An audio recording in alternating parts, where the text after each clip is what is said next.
Bonjour à tous et bienvenue dans cette nouvelle vidéo. Aujourd'hui, on va parler des stratégies. Quelles stratégies il faut mettre en place pour réussir sur Amazon FBA et quelles stratégies il faut mettre en place pour lancer son premier produit. C'est une question assez fréquente sur quel produit faut-il lancer. Est-ce qu'il faut partir sur des gros, des petits, des plus chers, des moins chers. Et tout ça, on va le voir ensemble. Déjà, en premier temps, on va voir les stratégies possibles, disponibles. Et derrière, on va voir quelles stratégies j'ai mis en place pour rester sur ce business-là. Avant de vous parler des stratégies, je souhaiterais déjà me présenter. Je m'appelle Omar, j'ai un business Amazon FBA depuis plusieurs années. Aujourd'hui, j'ai mis en place ce format de vidéo pour vous donner le maximum d'informations et mon retour d'expérience sur ce business.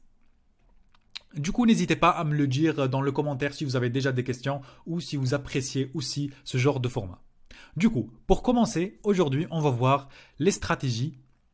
Déjà, avant de commencer de vous détailler quelle stratégie on a de disponible, déjà je tiens à vous dire que aujourd'hui, si vous voulez vous lancer sur Amazon, il faut éviter les produits tendance. C'est quoi un produit tendance? C'est un produit qui va apparaître à un moment donné et qui va être que tout le monde achète. Ça veut dire qu'on a une courbe qui va être assez élevée et derrière, il y aura la courbe, elle va être down, elle va baisser. Ce genre de produit, c'est bien quand on veut faire du volume, mais ce n'est pas un produit à lancer si vous cherchez un actif, de créer un actif ou un asset à long terme. Parce que ce genre de produit, il va apparaître pendant quelques mois, après il va disparaître. Et derrière, si vous ratez ce temps de tendance, ben derrière vous aurez du stock que vous aurez du mal derrière de le couler. Du coup, je vous conseille d'éviter tous les produits tendance. Alors aujourd'hui, on peut voir les cas de figure. On peut avoir des produits chers, des produits pas chers, les produits gros, des produits petits, des produits complexes, soit électronique, norme ou saisonnalité. Du coup, pour moi, en fait, si vous êtes débutant, vaut mieux éviter tout ce qui est produits de saison et des produits de complexe. Après, si vous avez un bon budget pour le lancement, vous pouvez partir sur des produits chers. Aussi des produits gros, ça veut dire c'est des produits en fait, la majorité des produits grands, c'est des produits gros, c'est des produits chers aussi.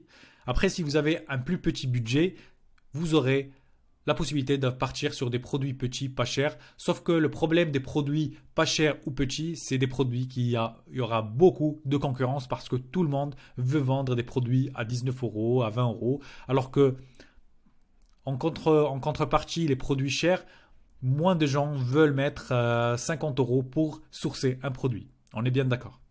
Du coup, par rapport aux stratégies majeures, aujourd'hui j'ai pris l'exemple de quelqu'un qui veut atteindre un bénéfice de 10K.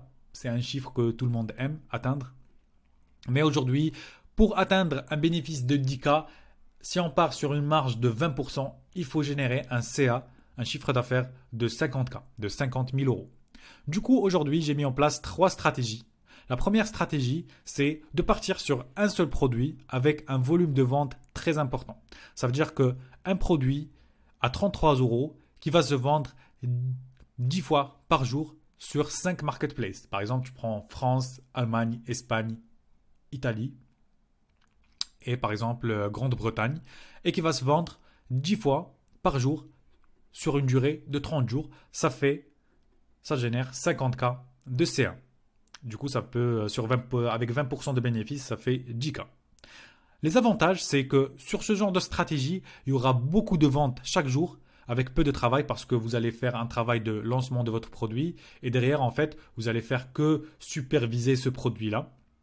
Mais comme inconvénient, c'est aujourd'hui, si vous lancez un seul produit, il n'y aura aucune diversification et ce sera difficile de ranker ce genre de produit.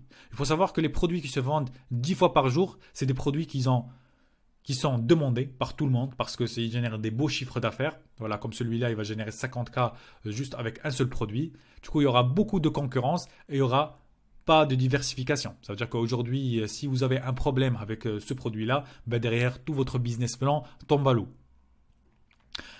La deuxième stratégie, c'est de partir sur 10 produits. Chaque produit, il va coûter 16 euros et chaque produit génère 2 ventes par jour sur 5 marketplaces sur 30 jours. La même stratégie, elle va vous générer 50K avec un bénéfice de 10K par mois.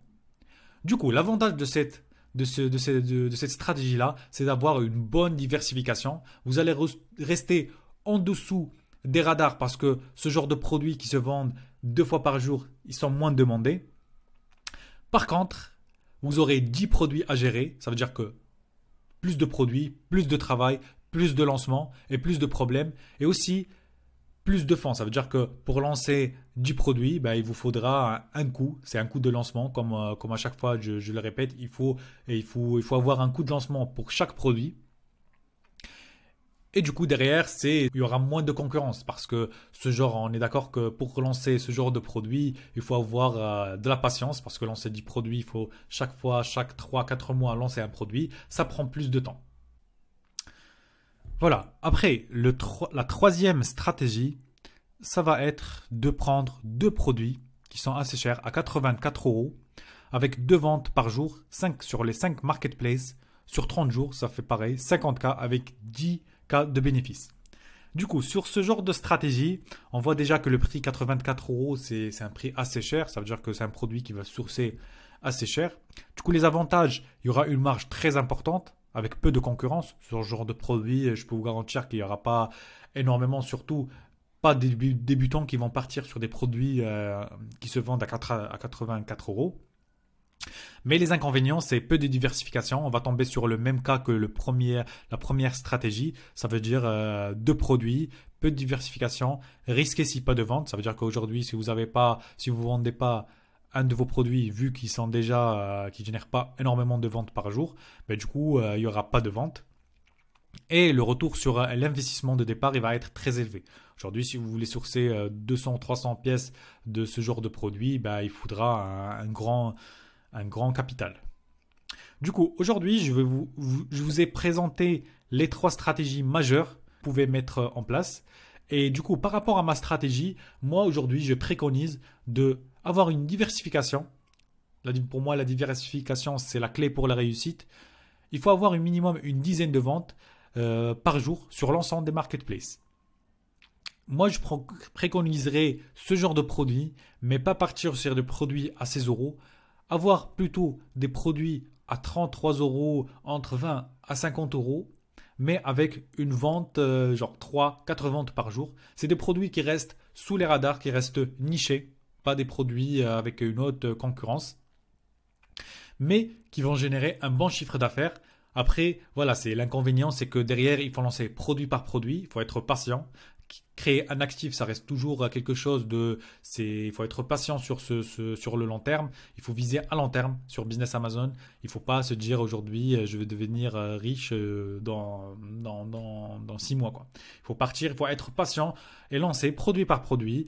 Et derrière, si vous suivez cette stratégie-là de choisir un produit qui est niché, avec pas une grande concurrence, je pense aujourd'hui que vous pouvez vous en sortir en créant 10 produits. Chaque produit va ramener une dizaine de ventes ou 2-3 ventes par jour. Après, si vous arrivez à diversifier un peu, avoir un produit qui va générer, par exemple, qui correspond à la première stratégie, à un autre produit sur la deuxième, à un autre sur la troisième stratégie, ça c'est la meilleure chose à faire aujourd'hui. Mais c'est quelque chose qui peut se faire à long terme. Du coup, c'est pour ça, il faut vraiment être patient. C'est un peu tout pour cette vidéo. J'espère que ça vous a plu, ce genre de format. N'hésitez pas à me le dire dans les commentaires. N'hésitez pas aussi à cliquer sur le bouton j'aime et à vous abonner. L'objectif, comme j'ai dit pour ces vidéos, c'est vraiment de vous donner le maximum d'informations step by step et de vous accompagner tout au long de votre lancement sur Amazon FBA. Sur ce, je vous dis à bientôt.